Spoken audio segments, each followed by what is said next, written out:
Hey everybody, this is Perch. I know a lot of different channels and blogs and people will talk about how much better the comics were back in the 80s. And I'm including myself, but I'm not sure all of our reasons align, by the way. The reasons I like the comics back then, certainly I thought the price point was better. But also, as I've done, I've done numerous videos. If you've been listening to this channel for any length of time, if this is your first video, by the way, you're just gonna have to trust me. I've given lots of reasons why I like that time period better. The Cliff Notes version, no, not because there weren't politics. Of course, there were politics back then. They were very different. It was more politics, not ideology. But regardless, that's not the big reason. Big reason is comics were cheaper. Comic stories were longer, meaning writers had actual runs. It was kind of uncommon for a writer to have just a 2 year run. I mean, you'd have writers with really, really long runs. And all of this contributed to a time period I liked more. And to be fair about it, something I don't talk about as much, but I suspect is the case with a lot of people. Um, the era that you first discovered comics in, where you came in and you discovered there was a lot of things to read and explore, and you were able to read forward and backward, and you were able to catch up on a bunch of things. And there's something magical and exciting about picking up a comic, not knowing the backstory of that comic, and basically, going back into the archive, digging, and that kind of quest to find the 50, 100, 200 issues or whatever that came before it, and kind of discover that past.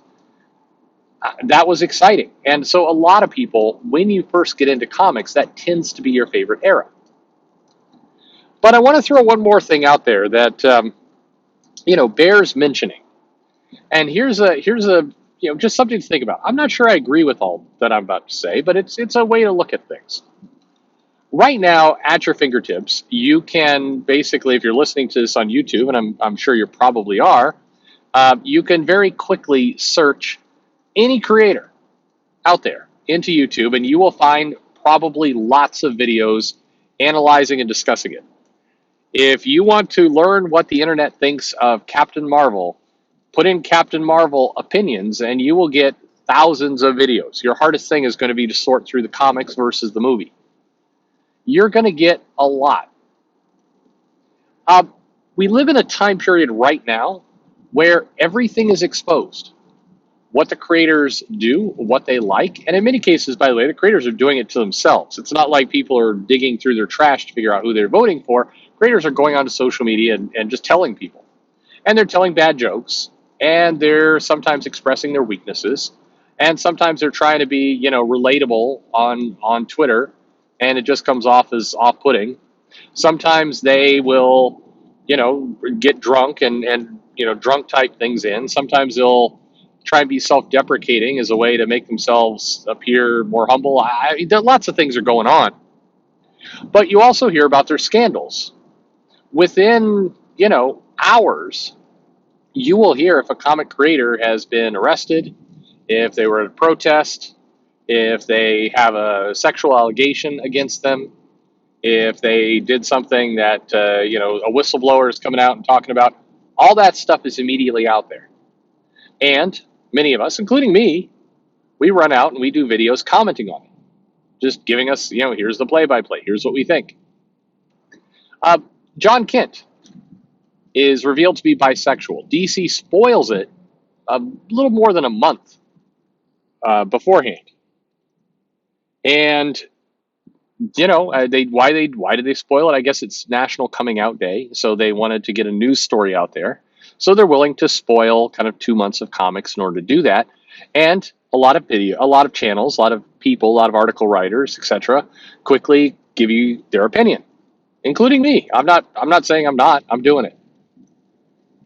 But if we look back at the 80s, the time period that a lot of people revere, or even the 90s that an equal number of people revere, what's one thing those decades didn't have? All of this. All of the commentary, all of the exposure. You really had no idea, what was going on. If you got really, really close to comics and you happen to live in New York and you happen to make friends, you happen to run into these people at a bar, you might get some insight into what these creators are doing. But there's no easy way to do that. And the vast majority of comic readers, and when I say vast majority, I mean like 99% of them, had no idea what was going on behind the scenes, and seemed happy with that. Since it's happened, we know that John Byrne and Jim Shooter didn't get along, but during the time period, very, very few people did. This came later. This came in the 2000s when the internet started to roll and more people were there, and we started to explore our past of comics as a good thing, as a, hey, let's dig into the rich history of comics and the people who made them. Isn't this exciting? Is it? Is it exciting? It strikes me as funny that people will go onto videos, again, including me, and say, man, I miss the 80s. 80s is wonderful, while we're doing something that was fundamentally not a part of the 80s and probably was a key reason why we liked it so much. I've told you before, sometimes I listen to my videos and I hate the sound of my voice. But if it was the 80s and I was listening to me, I think I would enjoy comics less. I'm just admitting it. I'm not trying to gain sympathy, by the way. I have people coming in like, no, you're right. No, I mean, I'm trying to be funny. As I've said, part of my channel here is I want to recreate the conversations it had in comic shops. But the difference is the mechanism is very different now. In a comic shop, you'd have these arguments, but creators would never hear these arguments. Like, take, I don't know, the Silver Surfer versus Superman arguments. Well, what if Ron Lim and Dan Jurgens or Jim Starlin were in the comic participating in this argument? I've heard comic customers in the shop talk about just read the comics they're reading. Talk about, this is absolute trash. I remember when Infinity Gauntlet was going on, and I wasn't running a comic shop at this point, but I was a customer. The Infinity Gauntlet was going on, and the artwork switched from George Perez to Ron Lim. And I remember customers in that shop talking about what absolute trash garbage Ron Lim's artwork was. How, they got George Perez as a bait and switch, and how dare, this is a bunch of trash, and Ron Lim isn't suited to do anything. Well, Ron Lim didn't hear any of that, of course, because Ron Lim wasn't in the comic shop. Ron Lim was wherever Ron Lim was drawing comics, and George Perez wasn't there to weigh in. But today, those arguments, those debates, the thing we had in a comic shop that was natural and kind of fun, it's exposed for everyone. So now Ron Lim does get to hear it. Eventually, Ron Lim wants to weigh in saying, hey, this kind of hurts my feelings, or I don't really like how you're calling my stuff trash, or maybe even goes, hey, screw you, you're trash. Who knows? The opportunity for the fight has broadened because the fight is just happening in the public square everywhere. And maybe this is just really unhealthy for everyone. Certainly unhealthy for the creators, also unhealthy for the customers, because the customers used to be able to have these fights, have a good time, leave and enjoy. It's not like these customers were insulting, say, Ron Lim and then going home and embarking on a 25-year vendetta against Ron Lim. They were just mouthing off. They were expressing their opinion. It was fun. The tricky part we have now is if people go on Twitter, if you as a customer go on Twitter and say, man, this issue of Donny Cates wrote of Thor is crap. What's going to happen? Donny Cates is probably going to smack back and block you because he can see you, because he sees it going on. But people said that and much worse from the privacy of a comic shop, and it was no big deal. We did not know what Warren Ellis was up to in the 80s. We didn't know what any of these people were up to. Chances are there were people doing what Warren Ellis did, but much worse in the 70s and the 80s. No doubt about it.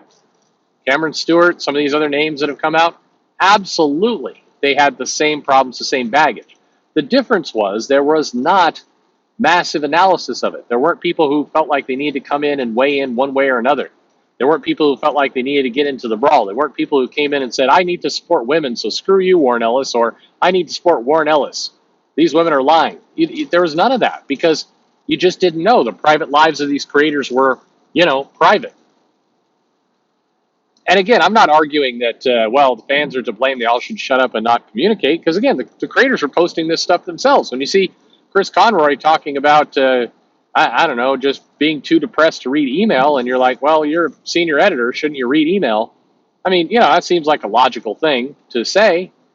Again, if you're in a comic shop and this fact, drifted by, that's probably something you would say, and worse. But now that we're on Twitter, you could just say that, and Conroy himself can stumble across your opinion and get pissy about it. That's how things have changed. And it just is interesting how many people seem to have a very fond opinion of comics from eras where there was none of this transparency. Very, very few people who are avid comic readers talk about the 2000s as their favorite era of comics. They might say, I like this book or that book, but most people stick to the 70s, the 80s, or the 90s. Even people are coming in today going, oh my God, I heart Emoji Face, Marauders. It's like the best book. Danny Laurent Champions, yes please, they are amazing. Even the people who are doing that, they don't seem to necessarily enjoy all of comics. Even if comics are giving these people what they want, if you ever see somebody, quote unquote, defending comics from 2020, what they usually say is, oh, what's wrong with you? You don't like comics? They go on the attack. No, they never come in and say, this is the best era, I'm having a great time. People don't tend to do that. Whenever somebody says, I love the stuff that's being produced, they're always targeting the 70s, the 80s, the 90s, all time periods where none of this stuff we have today existed. People pretty much had to treat the comics as the centerpiece. Again, like I said in the video, I'm not saying I agree with all this. It's just something to think about. What is a correlation here between the fact that now we can all talk about this stuff, now the information can spread instantly, now we do get to learn what all these creators are like in their personal lives. What's Bendis up to? I don't know. Is he skeezy? Maybe. We'll find out next month. Who knows? Tom King, what's his personality at cons? How does he feel about people who wear masks? How does he feel about people who interact with him? What does Mitch Gerards think about people who don't like Tom King? We get to know all of that today. Are people liking the comics better? Again, there's a lot of factors for why I like the 80s. Things like the price point, storytelling, the fact that everything seemed to have a little bit more patience. People were willing to let a subplot play out.